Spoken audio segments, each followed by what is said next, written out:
Aku yung wana jamong may pin Alapahan pa kugan umay Nagungkong te paro pachata Kailang sa alapahan pa Kugan umay nang alay Nagung kanyang nasagda panapapin Southern India một một ca nhà vợ chạy sông chạy nhà sông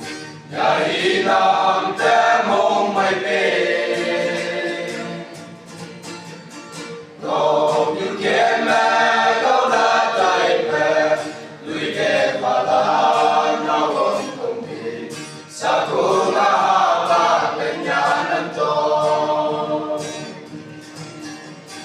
Aku yung wana jamong may pin Alapahan pa kugan umay Lagong komte paro pechata May gang sa alapahan pa Kugan umay nang alay Lagong kanyang nasagda panapapin Lagong anyu apa namte Nào hồng công sai nó không cả cha Chưa cái ai tu anai Công cha chắn na mai ham ma bê Lâm hồ cả xa lâm quay cùng mà